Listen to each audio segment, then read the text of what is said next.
La mañana de aquel viernes 9 de abril, el cielo bogotano estaba nublado. Todo indicaba que en la tarde llovería fuertemente.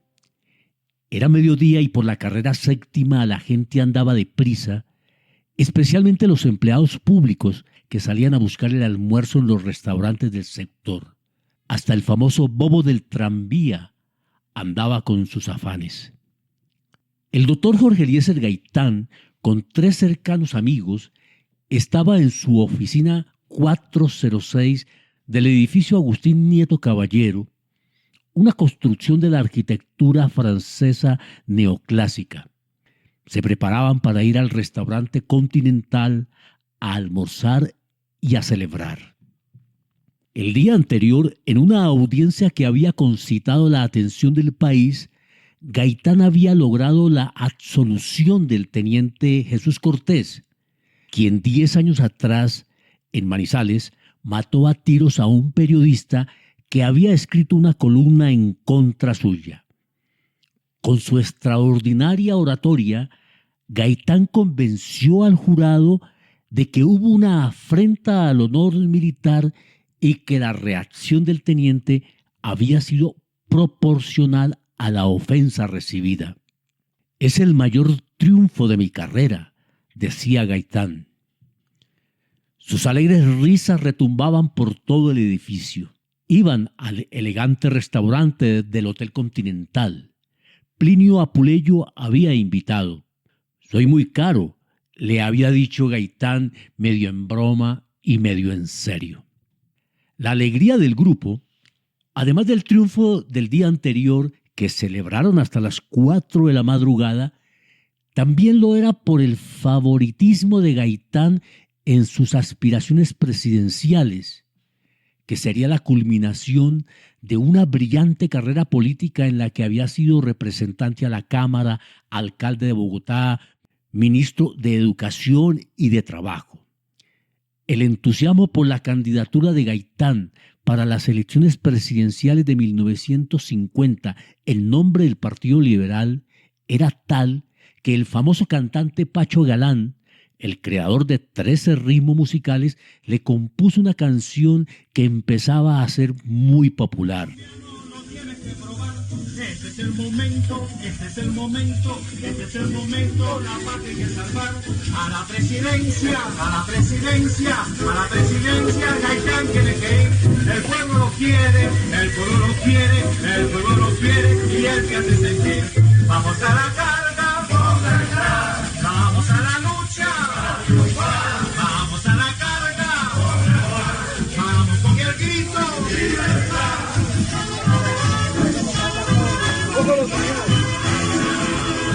¡Pa' la carga!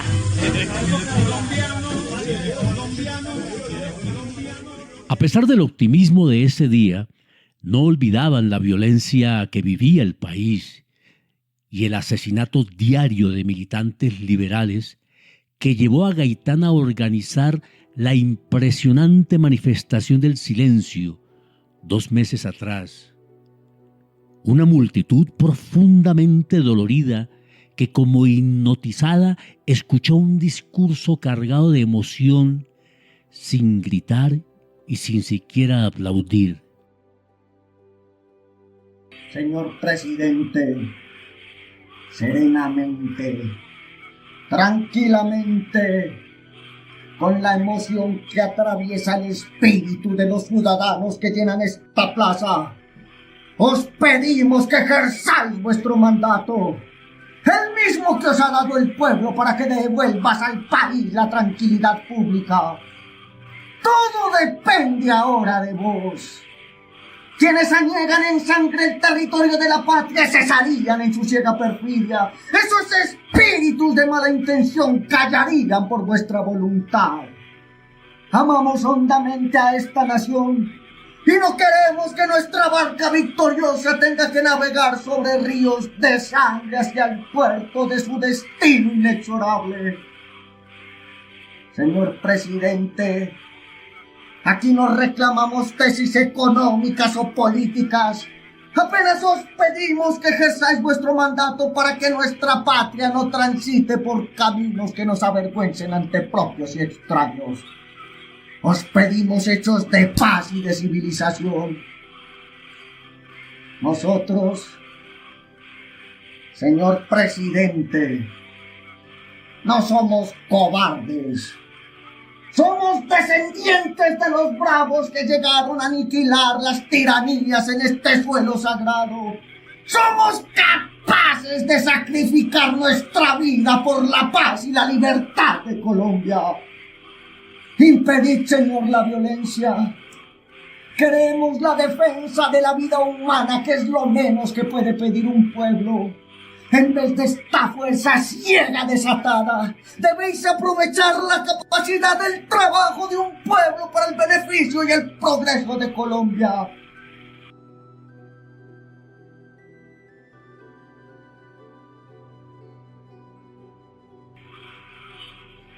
Señor presidente, nuestra bandera está enlutada y esta silenciosa muchedumbre, este grito mudo de nuestros corazones, solo os reclama que nos tratéis a nosotros, a nuestras madres, a nuestras esposas, a nuestros hijos y a nuestros bienes, como queréis que os traten a vos, a vuestra madre, a vuestra esposa, a vuestros hijos y vuestros bienes. Os decimos finalmente, excelentísimo señor, bienaventurados los que entienden que las palabras de paz y de concordia no deben servir para ocultar sentimientos de rencor y de exterminio. Malaventurados aquellos que en el gobierno esconden tras la bondad de las palabras la impiedad para los hombres de su pueblo, porque ellos serán juzgados con el dedo de la ignominia en las páginas de la historia. Al salir del ascensor, quizás Gaitán miró su reloj y seguramente pensaría que le iba a quedar mal al dirigente estudiantil cubano Fidel Castro, con quien tenía cita en la oficina a las 2 de la tarde.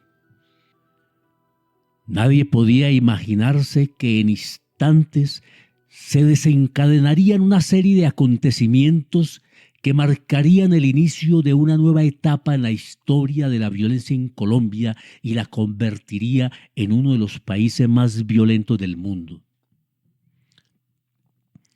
Lo que pasó en esos momentos posteriormente lo contarían selectos testigos de los hechos iniciados a la 1:05 de la tarde. Lo contaron a la policía y quedó registrado en centenares de folios de una larga y nunca concluida investigación. Y en el libro El Bogotazo, especialmente de Arturo Alape, en una crónica de García Márquez y en muchos otros libros, documentales y artículos. Francisco Gaitán Pardo cuenta: al ganar la puerta principal sobre la carrera séptima, tomé yo del brazo a Gaitán y adelantándonos a los demás amigos le dije: lo que tengo que decirte es muy corto. Y sentí de pronto que Gaitán retrocedía, tratando de cubrirse la cara con las manos y procurando ganar de nuevo el edificio. Simultáneamente escuché 3 disparos consecutivos y un cuarto retardado, pero solo unos fragmentos de segundos más tarde. Gaitán cayó al suelo. «¿Qué te pasa, Jorge?», le pregunté. No me contestó. Estaba demudado, los ojos semiabiertos, un rictus amargo en los labios y los cabellos en desorden, mientras un hilillo de sangre corría bajo su cabeza. Pedro Eliseo Cruz recuerda que tras disparar a Gaitán, el sujeto retrocedió, siempre apuntando con el revólver. En sus ojos había una mirada de odio inconfundible. Era un individuo cargado de pasión. Plinio Apuleyo Mendoza alcanzó a ver a Gaitán tirado boca arriba en el andén un minuto antes de que se lo llevaran a la clínica. No parecía muerto. Era como una estatua imponente tendida boca arriba en el andén, junto a una mancha de sangre escasa y con una gran tristeza en los ojos abiertos y fijos, le comentó días después a García Márquez. Alejandro Vallejo dice que vio que el doctor Pedro Eliseo Cruz le tomó el pulso al herido y que le preguntó: ¿está vivo? El médico simplemente le contestó: llama a un taxi. Inmediatamente llegó uno de franja verde y algunas de las personas que se habían aglomerado lo metieron apresuradamente para llevarlo a la cercana clínica central, ubicada en la calle 12 entre carreras Quinta y Sexta. Eran exactamente la 1:20 de la tarde. A la 1:55 moría Gaitán. La noticia se regó como pólvora. La gente se lanzó a las calles en forma desordenada y anárquica, con ganas de destruir e incendiarlo todo, de saquear los almacenes, dentro de ellos los estancos de aguardiente. Las multitudes se emborracharon y se acrecentó la violencia. Solo algunos pocos militantes comunistas, recuerda Gabriel García Márquez, intentaban que las manifestaciones se dirigieran al Palacio Presidencial para tomarse el poder. Los que sí llegaron a Palacio fueron los dirigentes liberales prestos a negociar el poder con el presidente conservador Mariano Ospina Pérez. Liberales del pueblo se tomaron las emisoras y llamaban a la lucha, exagerando incluso algunos éxitos de la insurrección que se adelantaba.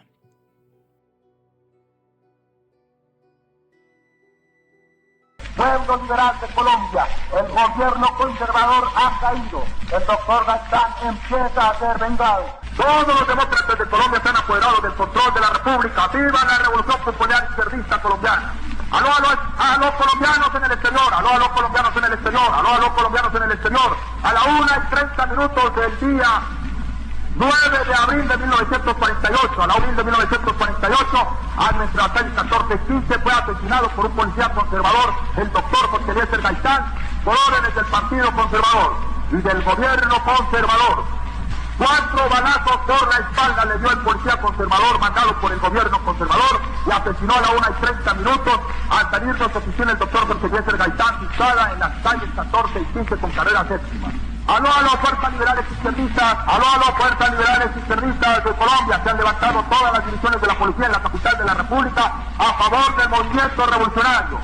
Ospina Pérez ha caído en Lima, Policía Liberal del Tolima, por motivo de la irreparable desaparición del más ilustre hombre de Colombia. Doctor Jorge Eliezer Gaitán, debe desencadenarse una revolución sin par en la historia del país. Aquí nos apoderamos de la radiodifusora nacional y de las principales secciones del gobierno. Un enorme pelotón del ejército y de la policía nos custodia. Apodérense del gobierno sin temor para derrocar este infame gobierno. Apodérense del poder. Vive el Partido Liberal. A la carga, a la carga, a la carga. Policía Liberal del Tolima. Gabriel García Márquez cuenta que minutos antes de la muerte de Gaitán, un torrencial aguacero se desencadenó sobre la ciudad. La fuerte lluvia no fue obstáculo para que la manifestación popular espontánea y enardecida siguiera su curso. Jorge Eliezer Gaitán, el hombre que movía multitudes, el tribuno popular, no tuvo un funeral público. Lo enterraron en la propia sala de la casa. Era imposible hacer un funeral en medio de una ciudad incendiada y con miles de muertos en sus calles.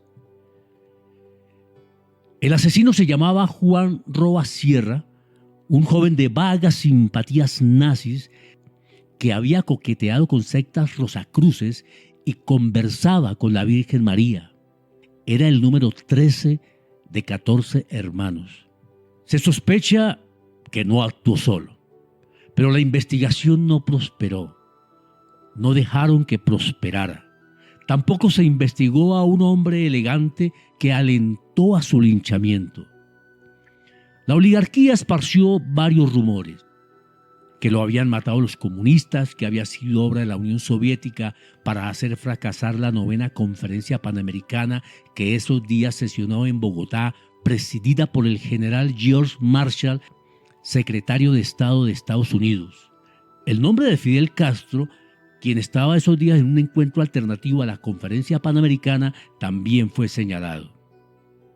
Antes de que Roa Sierra muriera linchado, alguien le preguntó que por qué lo había hecho y contestó: hay cosas poderosas que no se pueden decir. Gaitán era odiado y despreciado por la oligarquía y él la combatía con ardor. No me vengan con hipocresía, que conocemos sus nombres y el pueblo los conoce. Y saben que esas pequeñas minorías se defienden mutuamente por encima de sus ideas para defender sus intereses, en contra de los intereses del pueblo que trabaja, en contra de la clase media y en contra de la clase trabajadora, en contra de los profesionales y en contra de los intelectuales, en contra de los industriales y en contra de los agricultores y de los cafeteros, que no tienen el teléfono de las influencias políticas, que funciona igual para las voces de la oligarquía conservadora que para las voces de la oligarquía liberal. Los hombres colombianos no podemos ser manejados con ese irrespeto. Es nuestra dignidad que está por encima de los partidos. Jorge Eliezer Gaitán pensaba que no se atreverían a matarlo. La oligarquía no me mata porque sabe que si lo hace, el país se vuelca y las aguas demorarán 50 años en regresar a su nivel normal. Corto se quedó Gaitán. Han pasado 77 años y las aguas no han regresado a su nivel normal. Pero hay grandes cambios. Se encontró un camino impensable en aquellos tiempos, una solución política al conflicto social y armado. El triunfo de un gobierno de izquierdas y una gran batalla por los cambios sociales, incluyendo una audaz reforma agraria, la misma que Gaitán tanto proclamara. Con una oligarquía tan violenta o más que la que ordenó el asesinato de aquel 9 de abril de 1948 a la 1:05 de la tarde frente al edificio Agustín Nieto Caballero. Hoy las masas rebeldes de las ciudades, los pueblos y los campos ya no se lanzan a la destrucción, el saqueo y el incendio como explosión de sus rabias y desesperanzas. Se construyen proyectos unitarios. Se moviliza pacífica y alegremente, con firmeza y gallardía. Se hace poder constituyente y lucha por los cambios, profundizando la democracia mientras sigue buscando la paz. Comparando la Colombia de 1948 con esta de 2025, diríamos, como dijo José Martí de Bolívar: Gaitán tiene que hacer en Colombia todavía. La estrella es una cosecha que madura en la montaña, y si ustedes la recoge, ha de ser cosecha buena, como un domingo de baile, como una copla fiestera. Yo he venido de la noche, pueda que a la noche vuelva. Yo nací para cantar y acostarme con la tierra. Hay cuchilla de San Pablo, caminos del sur de acá. Pena en la niebla subiendo, al cielo la libertad. Pena en la niebla subiendo, al cielo la